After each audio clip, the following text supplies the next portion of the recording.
আমার বন্ধুগণ, রাসূল পাক সাল্লাল্লাহু আলাইহি ওয়াসাল্লাম জিহাদের ময়দানে সাহাবায়ে কেরামদেরকে প্রস্তুত করছেন জিহাদের জন্য। সাহাবীরা তৈরি হয়েছেন, লড়াই হবে মুতার প্রান্তরে। 3000 সাহাবীকে রাসূল রিক্রুট করলেন। 1 লক্ষ রোমান সৈন্য, তদানীন্তন পৃথিবীর সুপার পাওয়ার, সজ্জিত অস্ত্র সজ্জিত বাহিনী চলে এসেছে তারা মুতার প্রান্তরে। রাসূল 3000 তৈরি করলো, ওদিকে 1 লাখ আর এদিকে কয় হাজার। হুজুর নিজে এই জিহাদে যাননি। রাসূল পাক বললেন, এই জিহাদের ময়দানে সেনাপতির দায়িত্ব পালন করবে আমার পালক পুত্র যায়েদ। কোথায় তুমি? যায়েদ দাঁড়িয়ে গেলেন।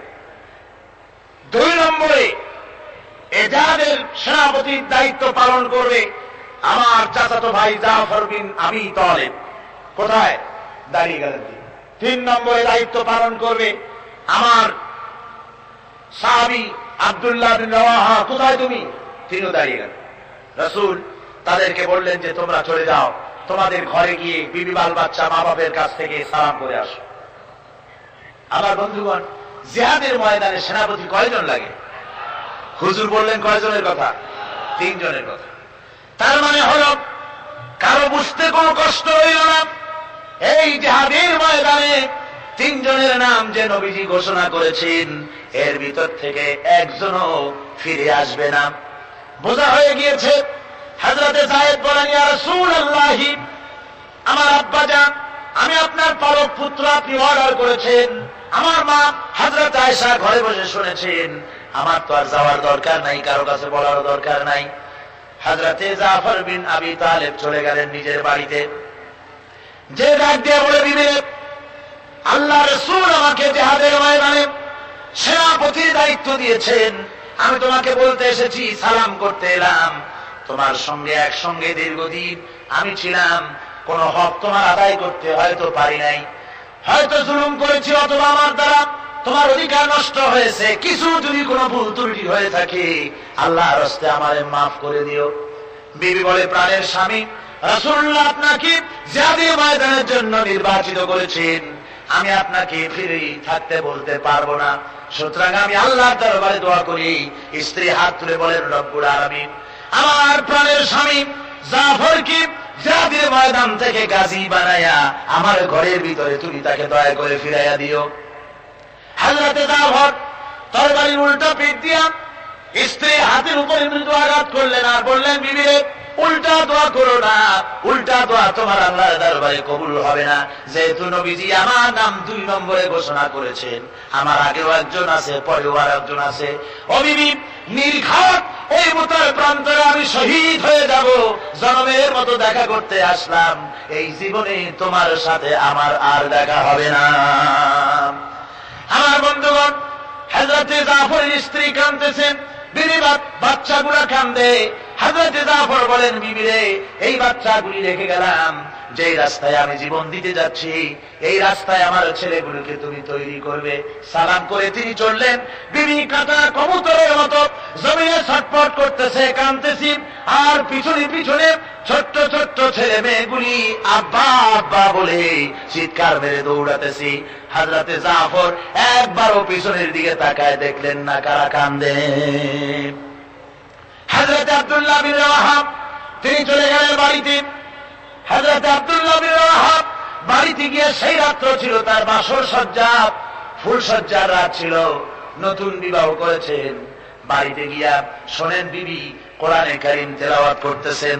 হযরতে আব্দুল্লাহ বলেন, রুমের বাইরে দাঁড়িয়ে, বিবি রে, আমি তোমার স্বামী আব্দুল্লাহ এসেছি, আমার সালাম নাও, কোরআন পড়া একটু বন্ধ করো।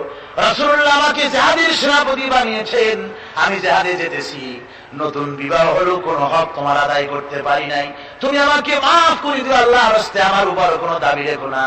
বিবি বলে, প্রাণের স্বামী, কোনদিন আপনাকে দেখি নাই, কোন রকম একটু দেখেছি, আর আমি মদিনার এক সুন্দরী মেয়ে, আপনি আমাকে ভালো করে দেখলেন না। আমার প্রাণের স্বামী, একবার আপনি ঘরে আসেন।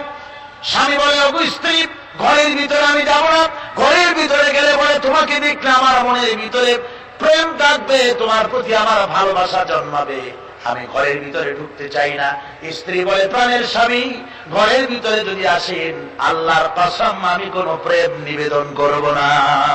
আমি শুধু প্রাণ ভরে আপনার চেহারাটা একটা বার আমি শুধু দেখে রাখতে চাই, যাতে করে কিয়ামতের দিন লক্ষ কোটি কোটি মানুষের ভেতরে আপনাকে আমি স্বামী বলে যেন চিনে নিতে পারি।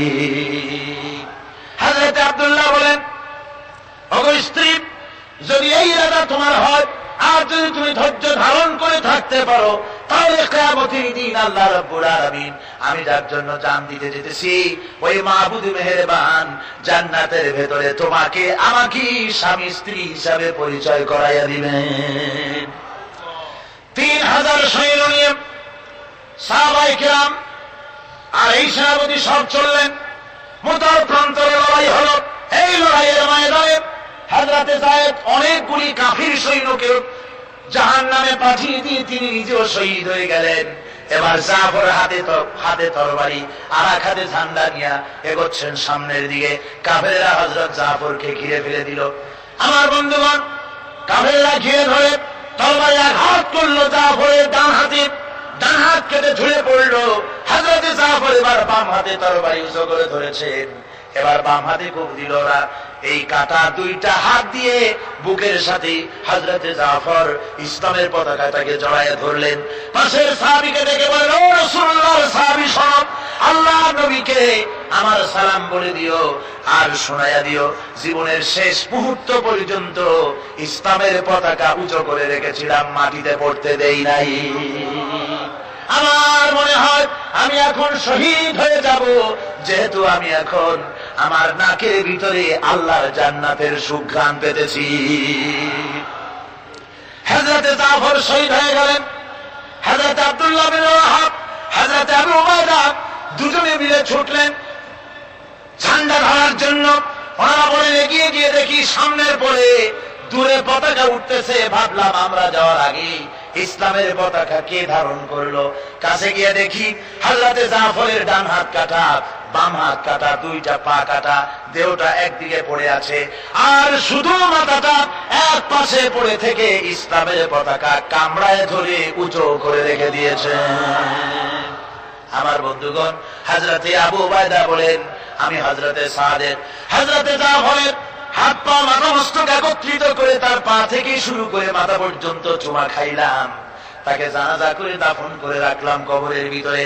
রাতের বেলায় স্বপ্নে দেখি হযরতে জাফর আল্লাহর জান্নাতের ভিতরে ফেরেশতাদের সঙ্গে উড়ে বেড়াতেছেন।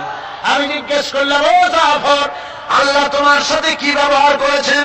হযরতে জাফর বলেছেন, ও আবু উবাইদা, আল্লাহ রাব্বুল আলামিন আমাকে বলেছেন, জাফর রে, আমি তোমার শাহাদাতে খুশি হয়েছি, তুমি আমার কাছে আর কি চাও? হযরতে জাফর বলেন, আয় আল্লাহ পাক, কিচ্ছু চাই না, শুধু একটা দাবি, দুনিয়ায় তুমি মেহেরবানি করে আমাকে পাঠায়া দেওয়ার আর একবার যদি যেতে পারি, তাহলে তোমার দুনিয়ার বুকে তোমার দ্বীন কায়েমের জন্য কাফেরদের বিরুদ্ধে লড়াই করে আমার জীবনটা আর একবার দিয়ে আসি। আমার বন্ধুগণের জন্য আল্লাহ রাসূল বলেছেন, হাদিস শরীফ এসেছে, আমার ইচ্ছে হয় জিহাদ করি, শহীদ হই, আবার যদি জিন্দা হই, আবার জিহাদ করি, শহীদ হই, আবার যদি জিন্দা হতে পারি, তাহলে আবার জিহাদ করি, আবার শহীদ হই।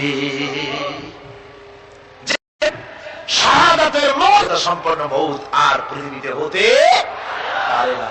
আমার ভাইরা, ইসলামের জন্য জান দেওয়ার জন্য, মাল দেওয়ার জন্য সাহাবায়ে কেরাম এভাবে প্রস্তুত ছিলেন। নিজেদের জীবন তারা আল্লাহর সামনে নজরানা পেশ করেছেন, শহীদ হয়েছেন, আল্লাহ দ্বীন কায়েমের জন্য তারা প্রচেষ্টা করেছেন।